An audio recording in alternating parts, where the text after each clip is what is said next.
Streaming is on. All right. So the name of the org would be Social Value Group. The name of the group would be Social Value Group. Yeah, the first group. Yeah. Mm-hmm.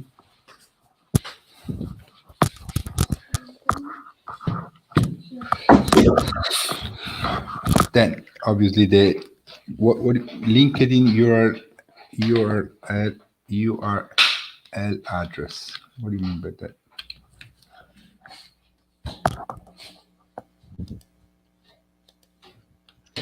So I don't know. I think it'll just be like kind of like svg.linkedin.com or something like that. I don't know.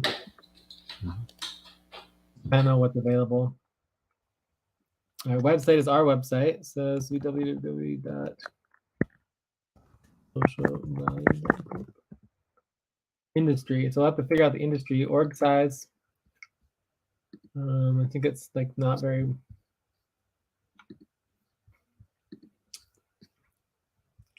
big on that one. So these 2 to 10 employees. I think that sounds correct, right? Yeah. Industry, I don't know if there is like industry, we could say professional services, right? Professional services, if there is.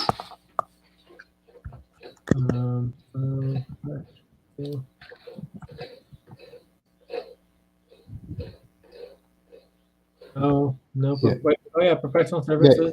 Yeah. Yes. Mm-hmm. There is professional services. I think you can add more industry, right? You can add more like categories or only one. Also civic and social organizations.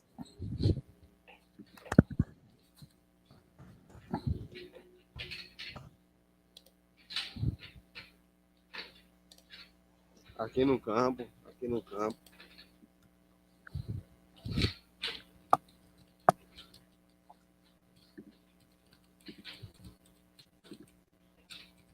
All right, so the organizational type, I guess we just put partnership.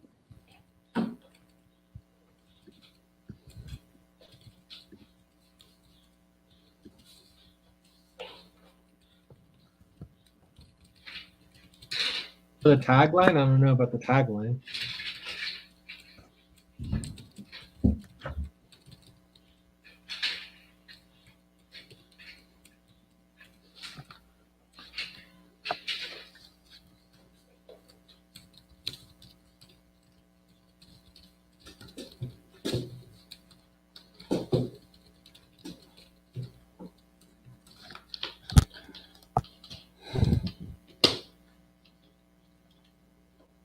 Let me see.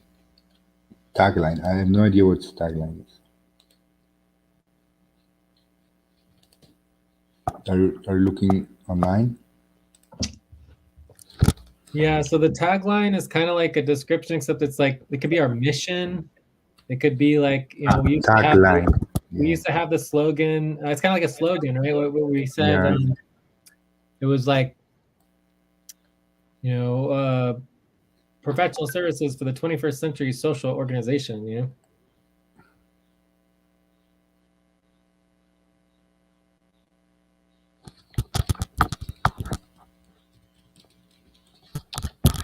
I don't know. Yeah, maybe a slogan. One of our slogans that we said. Like, let me see the website. We had a couple of cool ones. Social.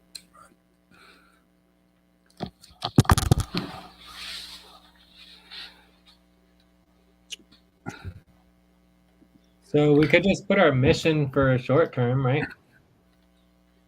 Yeah. Okay. Let me get it.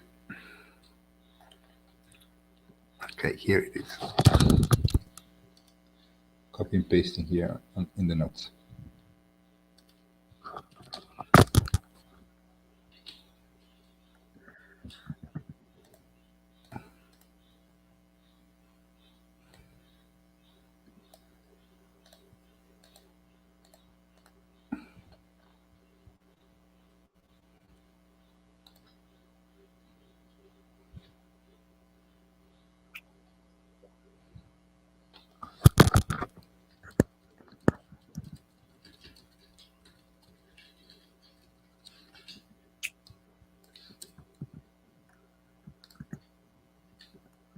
Maybe we could just start for the mission as our description as well.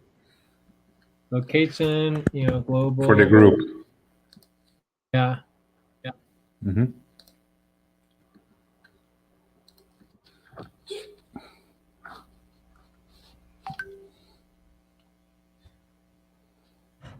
Discoverability public, right? Rules. I don't know. I don't know. The rules, you just create the rules. How does this work?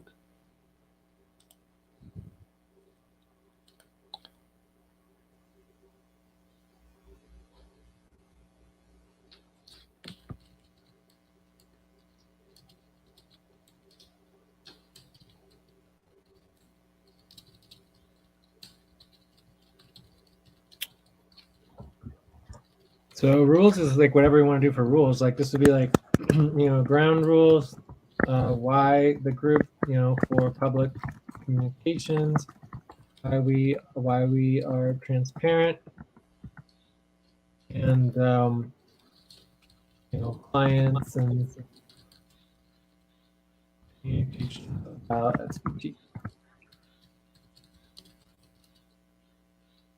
And then we can also have clarity on like where to go for donation services or sponsorship. We can have links to that once we have those groups set up. Mm-hmm. Cool. So the rules are something that we can evolve ongoing. Like we can just fill something out for just like basic, we operate transparently and publicly and, are willing to do NDAs and everything like that if people need it. Mm-hmm. So one question now, Jay. Where do we want to organize all this information? Inside the responsibility organizing, or we're not there yet? So maybe for the moment, what do I do? I create a LinkedIn spreadsheet. I think we already have a multimedia spreadsheet. Yeah, we do have a multimedia spreadsheet. So I just copy this as a new tab, LinkedIn, into the multimedia spreadsheet.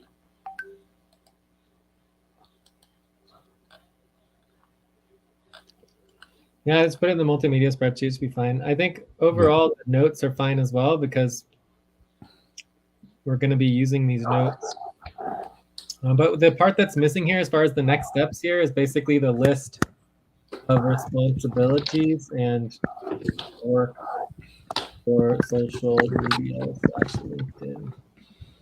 So once we get this started, there's going to be, obviously, we have this manual joining of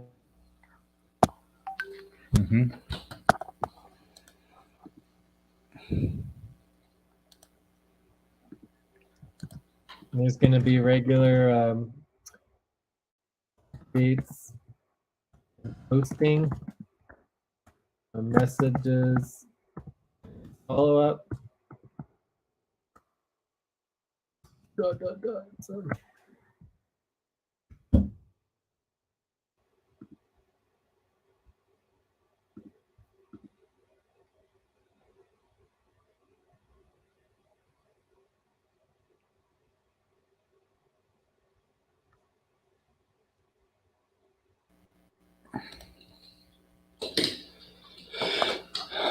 Origin of group.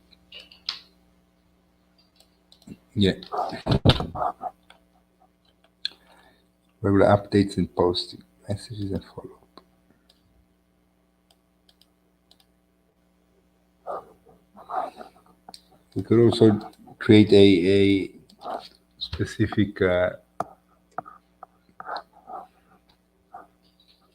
way to create to I mean, that's more with the advertisement plan later.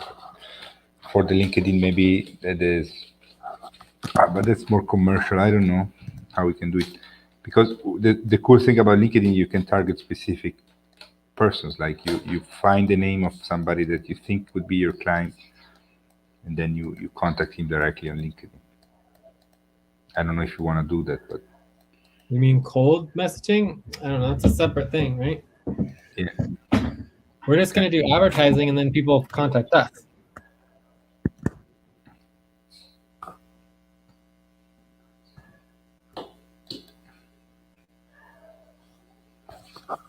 advertising. Yeah.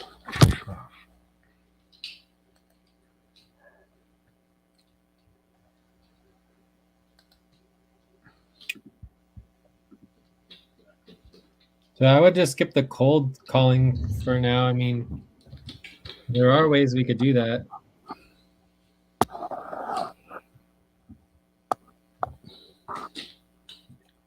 All right, cool. So anyways, I think this is good. We just need to continue whenever we're ready to do the LinkedIn.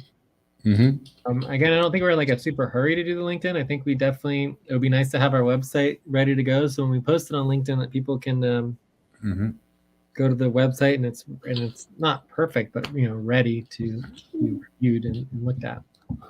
Yeah.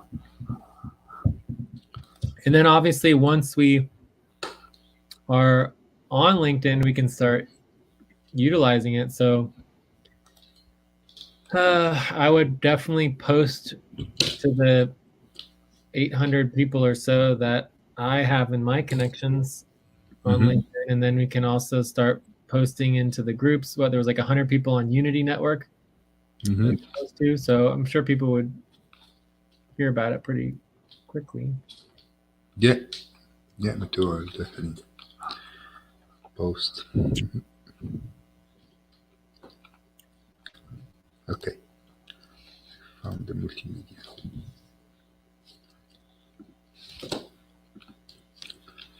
All right. I think we're good for now for sure. We did a lot. So yeah. I feel like we have a plan for moving forward on on LinkedIn. It's gonna be interesting. But I like it that we just focus on LinkedIn. In this context, we're just doing two things. We're doing the group and the new org or the new company, right? Profile.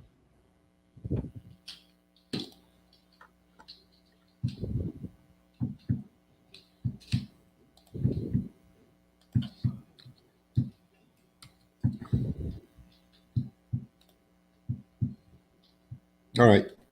And we can put in the company information, we can talk about how it's related to Unity Network, And also we can link the group and the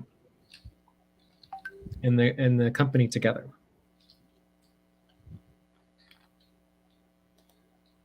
All right.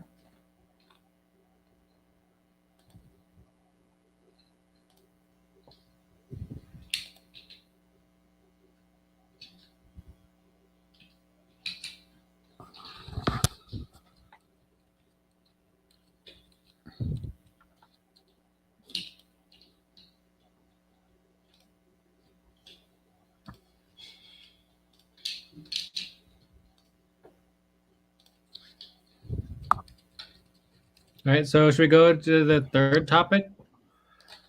Yeah, quickly, if we can.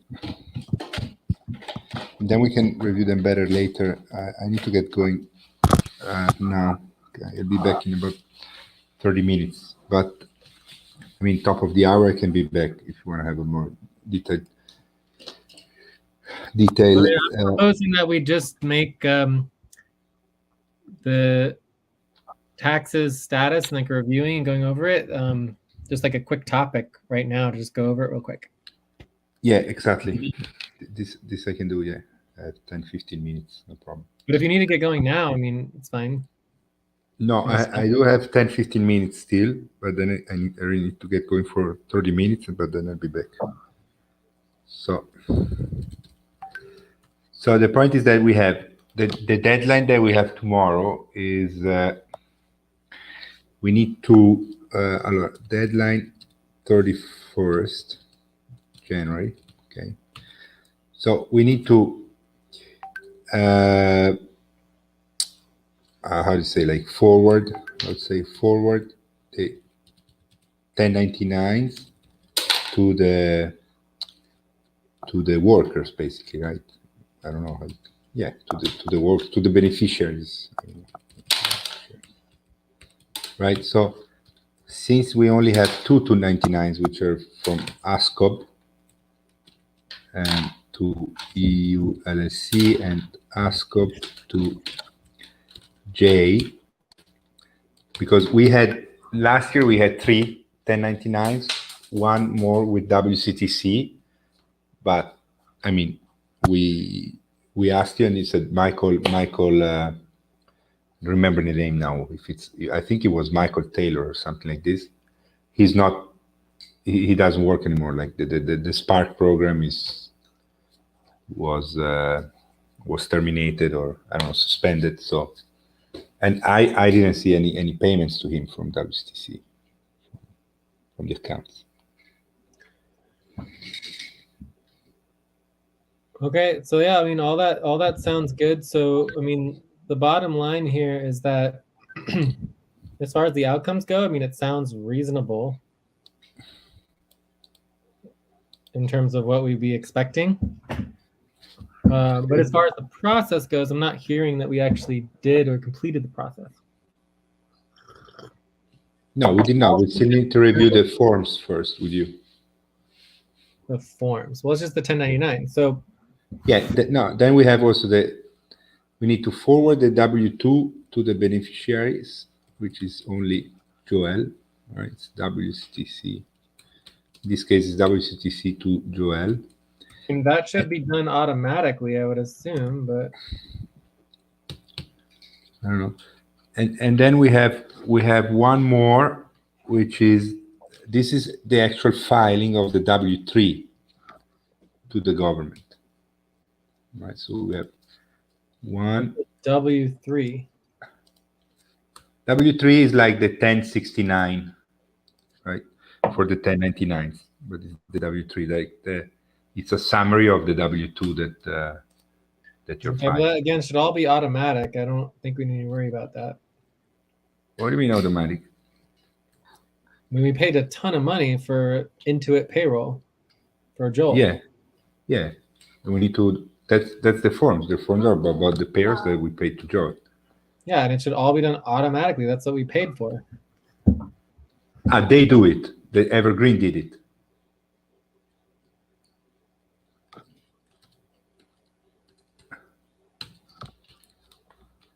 I'm lost.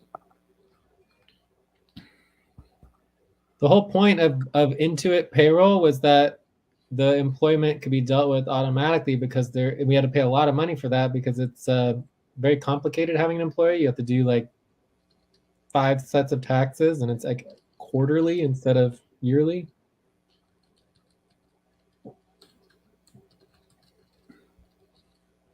Yes. Mm-hmm. Anyways, the point is that this is the same thing. The W-3 to the IRS and the beneficiary, this is one process, right?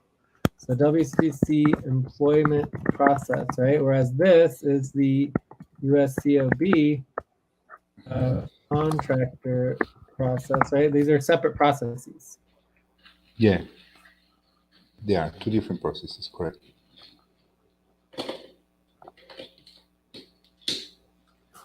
The 1099s have a first deadline tomorrow, and also while the W-2, W-3 have the only deadline tomorrow, because the real deadline for the 1099s is the 28th of February with the government. Tomorrow is just to the beneficiaries. So make sure that they receive it. They get it, they check it, they verify, and it's okay. I can get that calendar, tax calendar.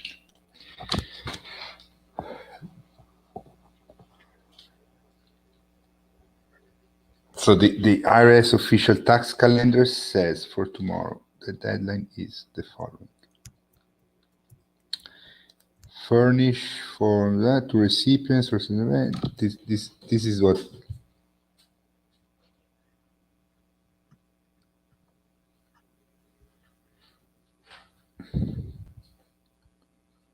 this is the deadline here. All right, well, we don't have a lot of time here, but the point is that we have the amounts and the information for the 1099s. I don't know if you have them linked or where that's going to happen or what is going on there. Yeah, I can link them. Sure. We put them in there's a folder.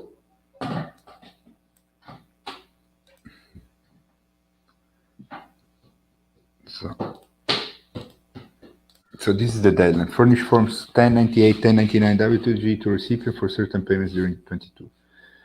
Okay, but what is this from? Where are you getting this? This is from the tax calendar, the government tax calendar, the IRS. Okay. So my official problem tax is that we're focusing on government tax calendars as opposed to the responsibility organizing.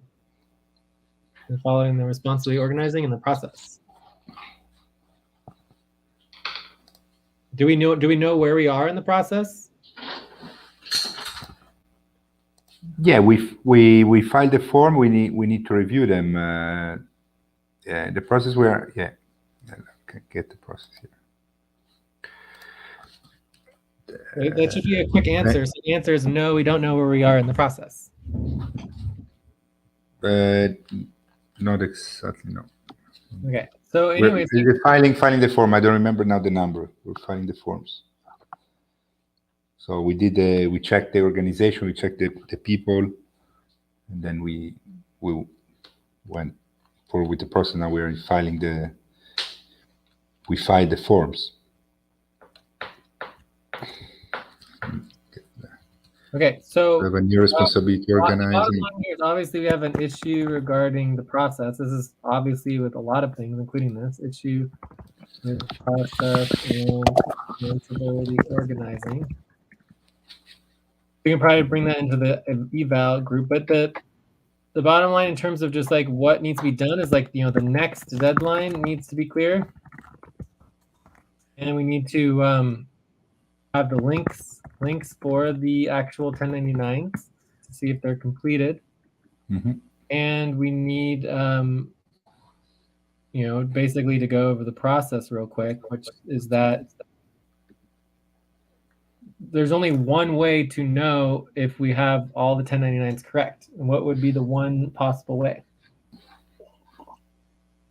No, actually, there's two possible ways. Two possible ways to know we have. We are at number 13 of the process. No, actually. That still doesn't help me very much. So, but anyway. Yeah, no. What are the possible ways to know that we have all the 1099s correct? There's two possible ways.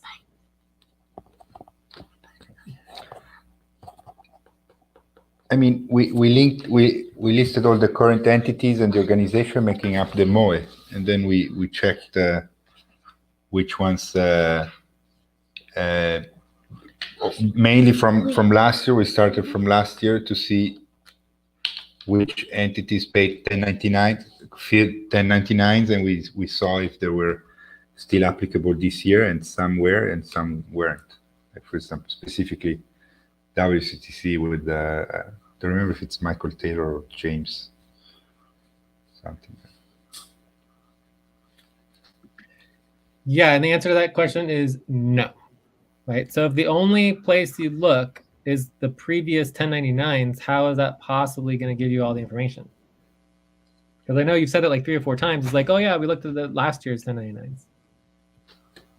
Yeah, no, then we asked you if the only 1099s we had to do were correct, were these ones. And so then you said no.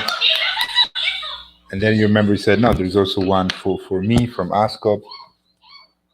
Yes, I did say there's one for me in OSCA because you said there was none, but I didn't say that was all of them. Right? Yeah, I don't remember the exact communication now, but either way, the process is the problem here, right? Just looking at last year's 1099s and then just copying those has nothing to do with the process for dealing with this at all. No, the process to list all the organizations, the entities, and the people, and we did the W8, the W9. Where did all that? Right. So that's one possible way is the W8s and W9s. But where is it? Yeah, we don't have W9s. We only have W8s. But it didn't happen, right? The W8s and W9s didn't happen. Yeah, we did. It did happen with Ate also, who's the one who collected all the W8s. So we only have W8. How do you know they were all collected? Well, we presume they're all collected. We check the people that worked for the organization for the MOE last year. Who worked for the organization last year? During 2022.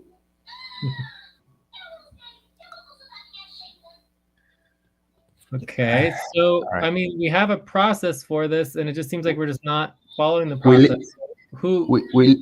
We listed all the current workers, 22 and 23, right? The current workers, okay. So the process says all the current workers. And how did you get and verify this list of current workers? We didn't verify this. What? We didn't verify properly the list probably of the current workers. That's not good. That's not good, yeah. So not verified. So what is the second way that you find out, like, do you understand who gets a 1099? Yeah, of course. Okay, who gets a 1099? Gets 1099 people that work for an organization, but they're not direct employees, but they received compensation of basically contracted workers that get more than $600 of payment. Right, so any worker getting over $600, and it also is any organization getting over $600. Yeah, okay. Any entity, yeah, but U.S. entities. Like for foreigners, you don't need to do that. Yeah. Okay, so now we know who would qualify. So what's the other possible way that you know of whether or not any potential worker organization got over $600? There's actually three possible ways you can do this. Well, we looked at the bank statement, of course. Okay, bank statements. Mm-hmm. And what did the bank statement say? Well, the bank statement, they don't really give us a lot of information because, like, for example, when you pay people on Wakana or... So was it verified? Sounds to me like the bank statements were verified, right? Yeah. Okay, so what would be the third way that you can get information about who... So if you have no idea for the W-8s and W-9s and you didn't verify, and you have no idea for the bank statements, you didn't verify, what do you do? Well, you ask the director of the company, the executive of the company. Okay, you ask who? Hire the people, the people of the organization. And you do not need to be hired, right? You keep talking about being hired, it has nothing to do with not hired. I mean, so what do you ask? Supplied like, services. Right, so who do you ask and what do you ask? Well, I definitely ask for the treasurer, maybe, to the treasurer. What is another word for treasurer? Or another person who oversees money? Oh, well, the chief financial officer or the... How about just like, the director or lead director, or, founder, whatever, of the program, right? Yeah. Mm-hmm. Okay, and then what do you ask them? Yes, did we pay any entity or individual? Oh, it wouldn't be did we, it's did they. Yeah. Did you pay any individual or entity considerable amounts of money for services supplied during 20? Yeah, that's perfect. So did you pay any entity or individual around over $600? And how many people did you ask this question to? None. And not verified. So that's where my concern comes in. It sounds to me like the work's just not happening, like that we're skipping all the steps of the process and we're not verifying and we're not actually making sure that it's done and done correctly. Properly. Yeah. Because the whole point of the 1099s, I mean, and this also goes back to USCOB. Like I talked to the tax consultants people and they said, absolutely 100%, we have to file for USCOB taxes. That's what the tax advisor told us. Okay. And it's like the same thing with that. It's like it's not about completing the taxes. Like, it's not about completing the 1099s. I think like you guys are way too focused on just trying to get everything done. It's all about the process. If we had focused on the process, we never, ever would have missed US COB taxes if we're required to do it. Right? But instead, we were just focused on finishing everything and not actually going through the process. And it seems like the same thing is happening here. Now we're focusing on just getting it all done and finishing it and not actually dealing with the process. Right. Yeah. So this brings us back. So if there is, do you know about any other entity or individual that you paid over $600 for any organization of the Mo?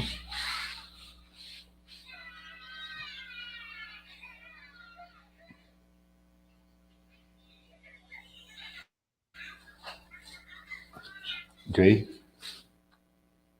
Say again?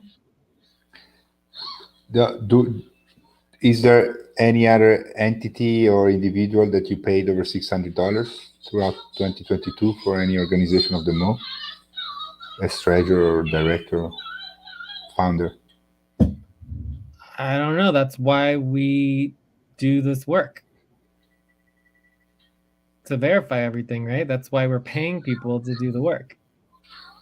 Right? So if I need to do the work, I'll go do it myself and go and double check and triple check everything and verify it all. But you asking me for the entire network, whether or not we paid anybody over $600, I don't have that information. That's why we're paying people like you and Atay and other people to do the work. And follow the steps and update the responsibility organizing. I mean, from the bank statement, I can review them, but we couldn't find anything that was applicable to 1099. I mean, we made payments to services. That's not how the process works, though, right? There's only 3 possible ways to know if all the 1099s are corrected. Like, you saying that you're just like looking for something is not how you do it. You do the 1099s and the W8s. No, I agree. You do the 1099 and 1098, 1099. You go through the W8 to W9 process, which never happened. Right? I don't ever remember like getting requested or verified on mine. Like, I don't know about everybody else, but it's just like, it just doesn't seem like that happened. Right? And again, this is the foundation to the entire taxes process. If you don't do the W8s and W9s, then it just messes up the whole rest of the tax process. Right? And then the bank statements, yes, we can go over the bank statements. Bank statements are by far the hardest way. The way you go through the bank statements is, for example, I would look at like Evergreen Collective, and I would go through all the statements and just see all of the transactions that look weird. Like, where's this money going to? What's going on? You know, and then I would highlight that and ask questions about it. And then you can ask questions about specific payments, like what is this? What is that? You know. But either way, that's the hardest way to deal with it, because it's like you're going through tons of transactions. So the easiest way to deal with it is just asking, right? I mean, how many leads directly do we have? How many program director leads do we? Let's answer that program. How many program director leads do we have in the network? Program director leads do we have? We have.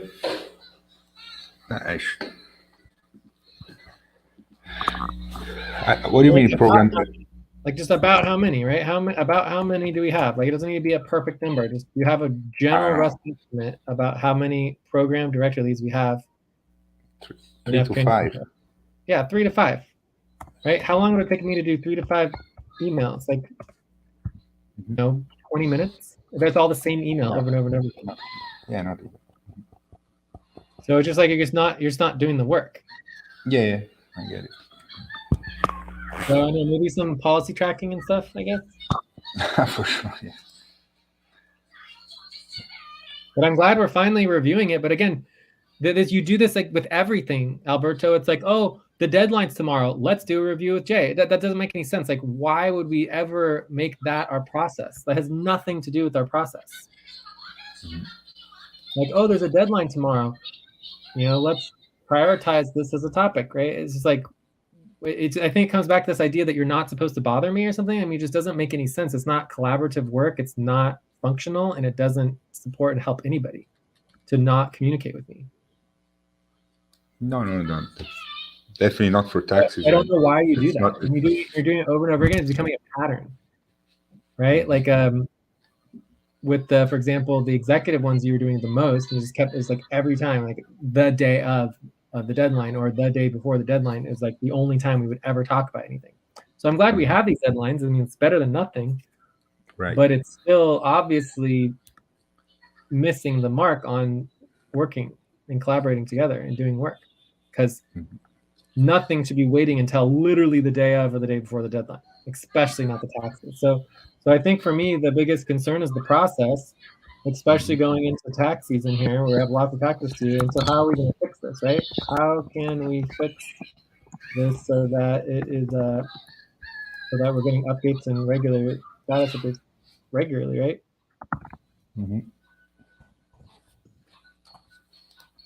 I think that needs to go into the money work as well.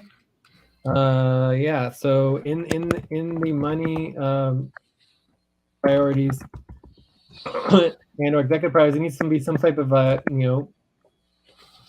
organizational, or no, let's just talk about the team.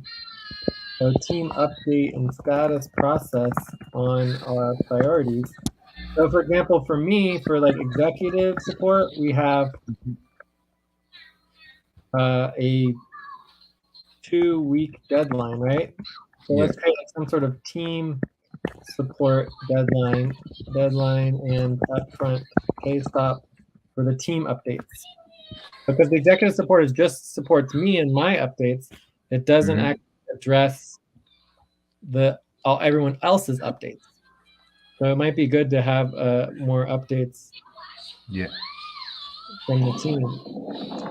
Yeah, it would be good. It would be good to create a list like for the executive support for the team, where we keep track of all the priorities in general for the team. Run around in the snow like a maniac.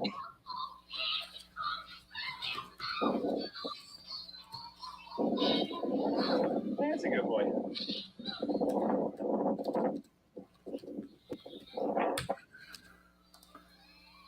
All right, so I think we're done, right? Yes, Jay. I think we're good. Okay. So yeah, we can create a similar priorities list for the whole team. I don't know. We got to do something, because it just doesn't make sense that literally months and months have gone by. I mean, this was supposed to, the W8s and W9s were supposed to happen in like the end of November, beginning of December. So multiple months have gone by with no check-in, no updates, no reviews, and now the deadline's tomorrow, and this is the first one. Yeah. Yep.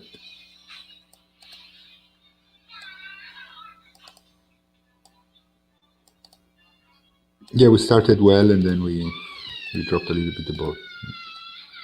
What did you start well? We started well with the 1099, but then we dropped a little bit the ball at the end.